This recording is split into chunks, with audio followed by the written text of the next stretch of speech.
Goosebumps is one of the best-selling book series of all time. And this man is responsible for each and every terrifying, spine-tingling, horror-filled story. Hi, I'm R.L. Stine. I write the Goosebumps books.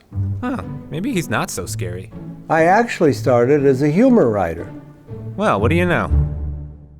In 1992, Scholastic released the very first Goosebumps book. But way before that, a young Bob Stine was into writing jokes. I started writing funny stuff when I was 9 years old. All I ever wanted to be was funny. When I came to New York, I had my own humor magazine. And after 10 years, I thought, gee, I've done what I always wanted to do. I guess I'll coast the rest of my life. I had no idea what was in store for me. And then, things started to get spooky. I had lunch with the editorial director at Scholastic. She had a fight with a YA horror writer. And she said, you could write a good YA horror novel. I said, okay, no problem, you got it. And I went home and wrote this novel, and it was a #1 bestseller. I thought, whoa, wait a minute, forget the funny stuff. And I've been scary ever since. That book marked the start of R.L. Stine's horror writing career, and he eventually wrote an entire series called Goosebumps. But it wasn't an immediate success. They went out and they just sat on the shelves. They didn't sell. 2 months goes by, 3 months, nothing. We figured that's it, it didn't work out. And then something happened. It's a mystery. Kids discovered it somehow. Nobody knew me, really. There was no hype, no advertising, no publicity. There was nothing. Just kids telling kids. It's just, one of these amazing, lucky things that happened. Now, after 25 years, Goosebumps is scaring a whole new generation of kids. It's a really nice thing to be able to write for different generations. At first, I was shocked when adults started showing up at my book signings. I'd say, what are you doing here? I'd say, we loved you when we were kids. And I realized I'm nostalgia to them. I think you kind of remember that tingle of fear that you had when you were a kid. But with the success of Goosebumps, does R.L. Stine ever miss the chance to be funny? There's something weird with my brain because horror always makes me laugh. It's that same visceral reaction.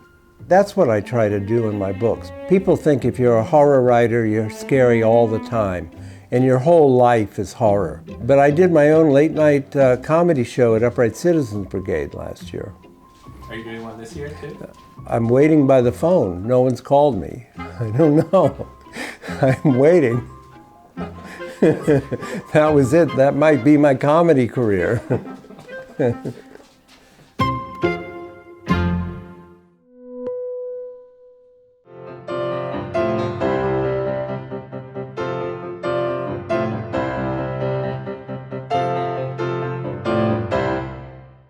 It's a magic book art. I am one of those rather strange artists who paint pictures that people can't see. It's a discrete painting. It's only there when you know how to unlock it. Now you see it, now you don't.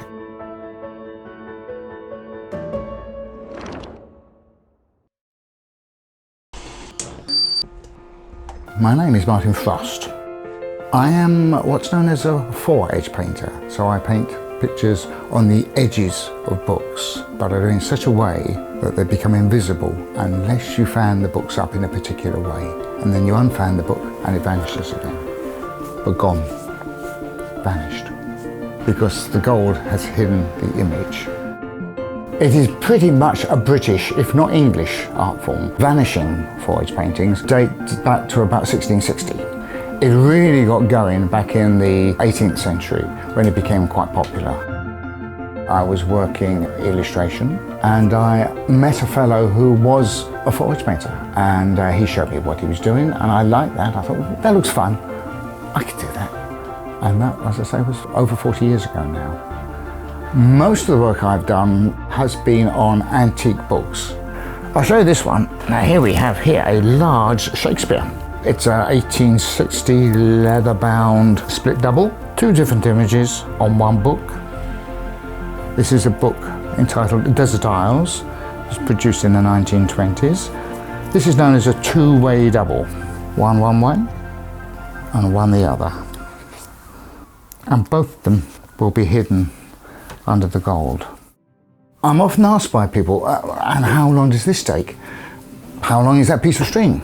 If you're working on a very small book, it will take you a few hours. Generally speaking, for a typical book of about that sort of size, a day and a half, 2 days. If you're working on something like a big Bible, it's not difficult to use a week. The price reflects the time that goes into it. The bigger Bibles, the big ones, £600-700, something like that. Ah, yes. Another Harry Potter. Let me just open it up.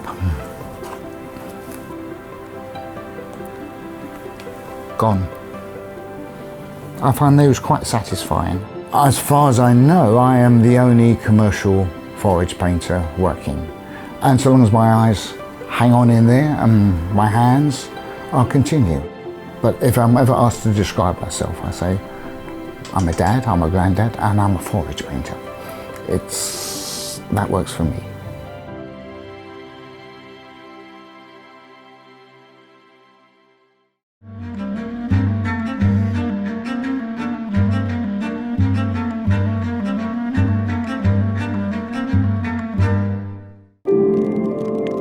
For me, one of the hardest things about having a friend incarcerated is the fact that when I want to talk to him, I can't.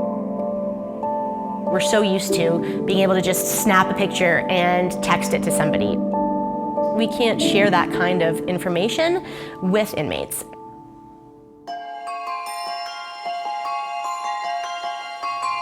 I am an artist, and I'm also the owner and director of Flipbooks LLC.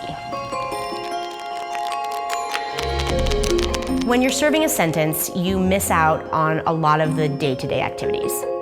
Being able to see a clip, a video of your family and friends can make a huge difference. But we can't share that kind of information with inmates. The flipbooks I do take your video and turn it into something tangible that you can hold. Basically 4 to 6 seconds worth is enough to make a nice length of flipbook. And when an inmate gets a flipbook, they can see a brief moment into the lives of the people they love. You can say a lot in 30 sheets of flipbook. It's really cool.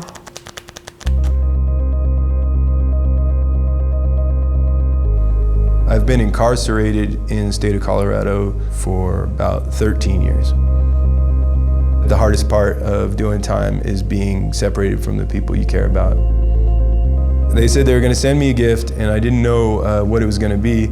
And I got a sheet of all these little pictures, and then I understood what it was. This was the first one. It was a little dog playing in the mud. Dog joy, pure unadulterated dog joy. It was a treat to be able to sort of get a video, you know, in a way. I think it's easy to understand why flipbooks can be so powerful for the inmates, but sometimes I feel like it might almost be more powerful for the families involved. Being able to take just a few seconds to capture some video that you know is going to end up in the hands of the person you love is a very powerful thing.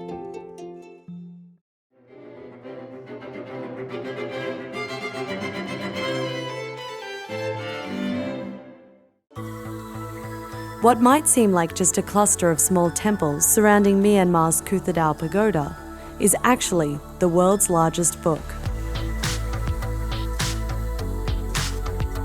The Kuthadao Pagoda is a golden temple built in 1857, but it's what lays around the surrounding shrines that draws people near. In each of the 730 white stupas stands a marble tablet.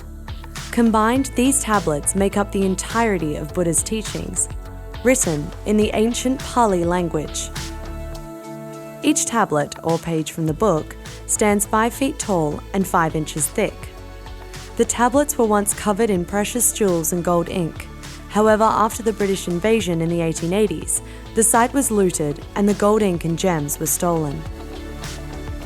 Today, the book is still accessible. The dense writing has since been filled with black ink, so the scripture can be read for many years to come.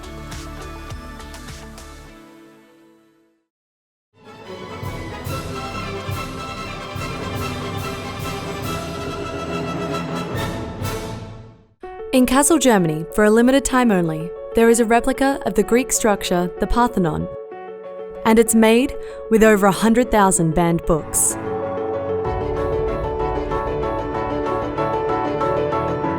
The Parthenon of Books is an installation that is part of the Documenta 14 art show. The exhibit is from South American artist Marta Minuhin. Her aim is to spark debate about the issues of censorship in literature. To achieve that, she has collected over 100,000 copies of 170 different books that have been banned throughout the world through various stages of history. The books include everything from Mark Twain's The Adventures of Tom Sawyer to Cecily von Ziegler's Gossip Girl. It is not a coincidence that the Parthenon of Books is located in this German park, as it was here that Nazis burnt over 2,000 books by Jewish or Marxist writers in the early 1930s. The books for this project were donated by the general public, and once the installation is complete, they will be handed out to visitors, with the hope of inspiring readers for years to come.